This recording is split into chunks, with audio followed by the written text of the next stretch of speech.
عرب کا بدنام معاشرہ۔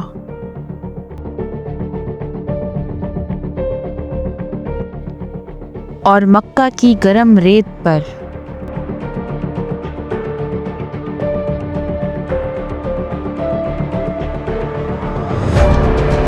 ایک ایسی عظیم خاتون جن کا نام اسلام کی تاریخ میں روشنی کا چراغ ہے، وہ پہلی شخصیت جو سب سے پہلے ایمان لائیں، نبی کی پہلی ہمراہ اور اسلام کی سب سے عظیم عورت۔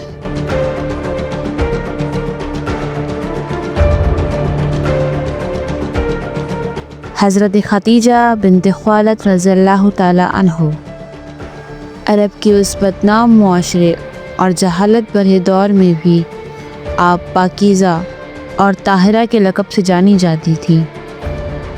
جب پردہ فرض نہ تھا، آپ اس وقت بھی پردہ کرتی تھی۔ آپ ایک بزنس وومن تھی۔ آپ اس زمانے کی بلینئر تھیں۔ اس جہالت بھرے دور میں بھی جہاں بت پرستی عام تھی، آپ توحید یعنی ایک اللہ کو مانتی تھی۔ آپ ایک خود مختار خاتون تھی۔ آپ کے کردار کی پاکیزگی کا اندازہ اس چیز سے لگایا جا سکتا ہے کہ لوگ آپ کی پاکیزگی کی قسم اٹھا کر اپنی باتوں کی سچائی بیان کرتے تھے۔ آپ کو عرب کی ملکہ کہا جاتا تھا۔ جب آپ کا نکاح حضرت محمد صلی اللہ علیہ وآلہ وسلم سے ہوا تو آپ کائنات کی ملکہ بنی۔ جس نبی کے لیے سب کچھ بنایا گیا، آپ ان کی زوجہ تھیں۔ آپ کے دل میں اللہ پر یقین بہت پختہ تھا۔ آپ کا دل ایمان کی روشنی سے روشن تھا۔ آپ کے الفاظ میرے نبی کو تسلی اور سکون دیتے تھے۔ میرے نبی کو آپ سے بہت محبت تھی اور آپ کو بھی ان سے بہت محبت تھی۔ آپ عرب کی سب سے زیادہ مالدار خاتون تھی اور آپ نے اپنی ہر چیز اللہ کے دین کے لیے قربان کر دی، یہاں تک کہ آپ ایک جھونپڑی میں رہنے لگی۔ آپ کا اللہ پر یقین بے مثال تھا۔ آپ نبی صلی اللہ علیہ وآلہ وسلم کے آگے جب کھڑی ہوتی تو پہاڑ کی مانند تھی، جب پیچھے کھڑی ہوتی تو فوج کی مانند ہوتی۔ آپ امت مسلمہ کی عورتوں کے لیے ایک رول ماڈل ہیں۔ سب سے بڑا سوال تو یہ ہے کہ آج کل کی عورتیں کیوں آپ جیسی نہیں ہیں؟ حالانکہ ہر مسلمان عورت کو آپ کے نقش قدم پہ چلنا چاہیے اور آپ جیسا بننا چاہیے۔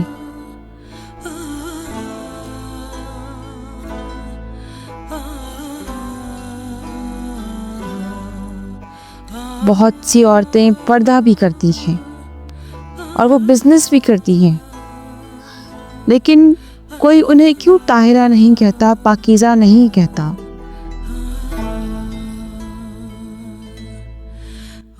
وہ اس لیے کہ صرف باہر سے پردہ کرنا اور بزنس کرنا کافی نہیں۔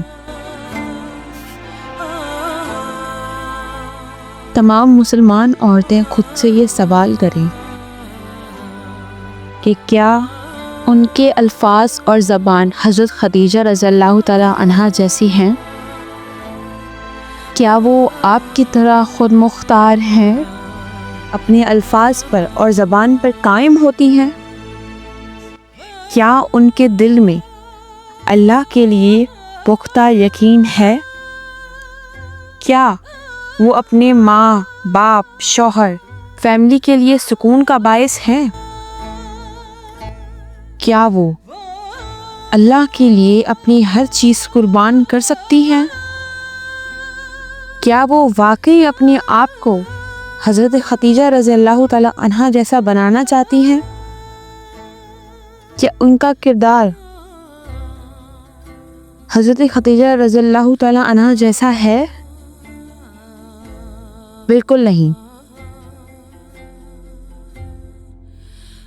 افسوس کے ساتھ کہنا پڑ رہا ہے کہ آج کل کی مسلمان عورتوں کی زبان قابو میں نہیں۔ اس کی زبان سے نہ اس کے گھر والے اور نہ باہر والے محفوظ ہیں۔ ہمیں چاہیے کہ اپنی زبان کو ہر برائی سے پاک رکھیں اور اسے صرف حق اور سچ کے لیے استعمال کریں۔ آج کی عورتوں کے لیے فیشن، ٹرینڈز، پیسہ اور بے حیائی عام ہو گئی ہے۔ ان کے لیے دولت اور شہرت بہت ضروری ہے۔ دیکھا جائے تو 95% مسلمان عورتیں بھول ہی گئی ہیں کہ وہ کون ہیں، وہ کس کی امتی ہیں، انہیں کس لیے بنایا گیا، اللہ کون ہے۔ بس ان کے لیے یہ دنیا ہی اصلیت بن چکی ہے۔ وہ اپنے مسلمان ہونے کا زبان سے تو اقرار کرتی ہیں، لیکن اسلام صرف زبان سے اقرار کرنے کا مذہب نہیں بلکہ ایک پریکٹیکل مذہب ہے۔ زبان کے ساتھ ساتھ کردار اور ایکشنز کو بھی بدلنا چاہیے۔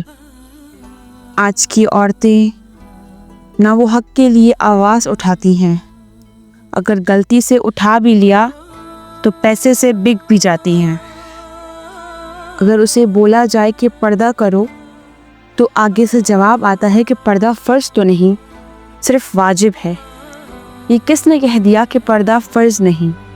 قرآن کی سورہ الاحزاب کی آیت نمبر 59 میں اللہ تعالیٰ اپنے نبی حضرت محمد صلی اللہ علیہ وآلہ وسلم سے مخاطب ہو کر فرماتے ہیں کہ اے نبی صلی اللہ علیہ وآلہ وسلم، اپنی بیویوں اور بیٹیوں اور مومنین کی عورتوں سے کہہ دیجیے کہ وہ اپنے اوپر اپنی بڑی چادروں کے پلو لٹکا لیا کریں۔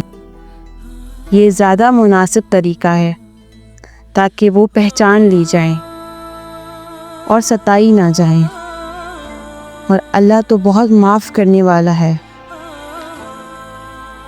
جب اللہ نے قرآن میں واضح طور پر بتا دیا ہے کہ جب بھی باہر نکلو تو اپنے اوپر اپنی بڑے چادروں کے گھونگھٹ لٹکا لیا کرو، تو ہم ایسے بہانے کیوں بناتے ہیں کہ فرض نہیں واجب ہے؟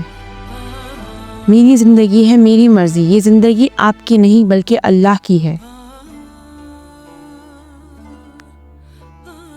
اپنے ظاہر کو ٹھیک کرنے کے ساتھ ساتھ اپنے باطن کو بھی ٹھیک کرنا ضروری ہے۔ آج کل کے معاشرے میں جو کہ فتنوں سے بھرا ہوا ہے، اس میں اپنے ایمان کو زندہ رکھنا تھوڑا مشکل ہے، لیکن ہمیں اپنے نفس پر قابو کرنا ہوگا۔ ہمارے آگے ہمارے رول ماڈلز ہیں اما خدیجہ رضی اللہ تعالیٰ عنہ، حضرت فاطمہ زہرا رضی اللہ تعالیٰ عنہ، حضرت آسیہ رضی اللہ تعالیٰ عنہ، حضرت مریم رضی اللہ تعالیٰ عنہ، اور بھی بہت سی مسلمان خاتون ہیں۔ ہمیں بدلنا ہوگا۔ اگر ہم آج نہیں بدلیں گے تو ہماری آگے والی نسلیں کیسے بدلیں گی؟ اگر ہم آج پروان نہیں چڑھیں گے تو ہماری آنے والی نسلیں زوال کا شکار ہو جائیں گی۔ آج کے دور میں ایک مسلمان عورت کا باحیا اور باکردار ہونا بہت ضروری ہے، کیونکہ ایک باحیا اور باکردار عورت ہی تمام نسلوں کو پروان چڑھا سکتی ہے۔ تو آج سے عہد کریں کہ آپ اپنے آپ کو بدلیں گی، حضرت خدیجہ رضی اللہ تعالیٰ عنہ اور باقی عظیم خواتین کی نقش قدم پر چلیں گی، اللہ کی راہ میں بولیں گی اور حق کے لیے آواز اٹھائیں گی۔ میری آپ سب سے گزارش ہے کہ آپ اس ویڈیو کو زیادہ سے زیادہ شیئر کریں تاکہ اور بھی مسلمان عورتیں حضرت خدیجہ کی ان خوبیوں سے واقف ہو جائیں۔